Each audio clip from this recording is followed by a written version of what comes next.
I want trans youth in this country to see that despite the legislature's attacks, people are standing with them. People are standing for them. People are fighting to make sure they have access to the care they need and that they can live lives full of joy.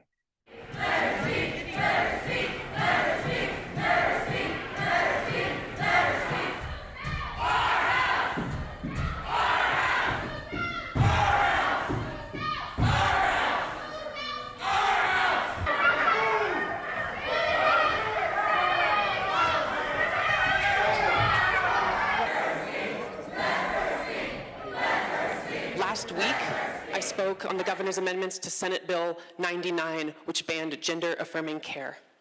This was a bill that was one of many targeting the LGBTQ community in Montana.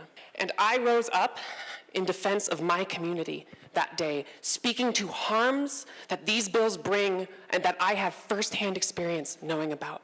So when I rose up and said, "There is blood on your hands," I was not being hyperbolic. I was speaking to the real consequences of the votes that we as legislators take in this body.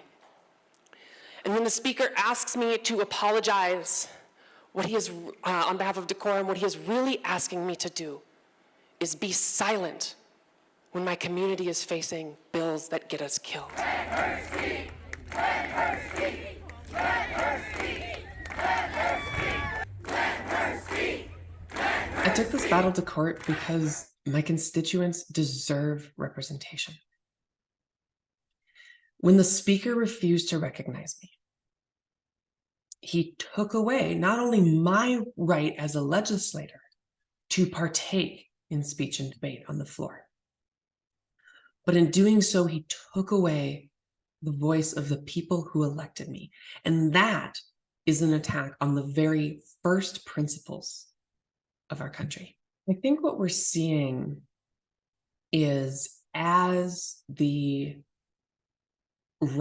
far right takes root within their own party, they're no longer content to simply pass the laws. But when marginalized communities rise up and say, hey, these bills get us harmed, these bills get us killed, they're beginning to demand silence and complicity within that.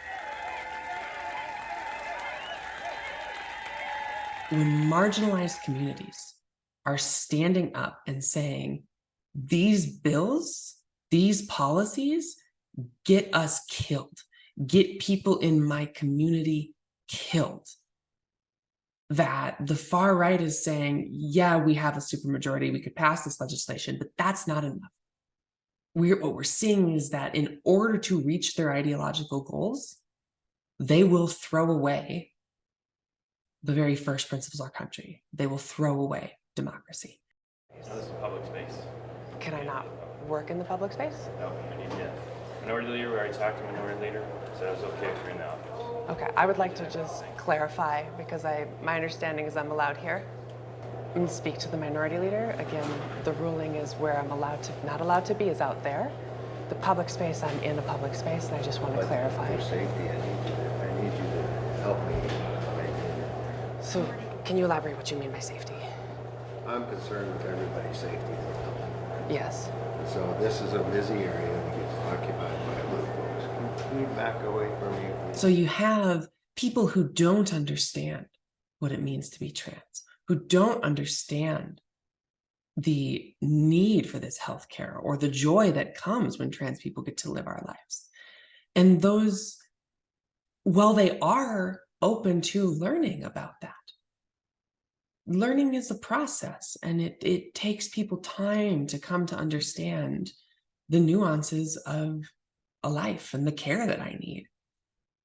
And as that understanding is happening, there's an undercurrent against it of the far right, and even people who care and want to know and want to understand, and sometimes even do understand. There is a sense that they are afraid of being exiled from their party, afraid of being primaried, afraid of that their legislation will go nowhere if they stand up in defense of someone like me. And I think what we see right now, and what I hope they see, and what I hope everyone in the country sees, is that's not true. If you stand up for what is morally right, everything will be okay in the end.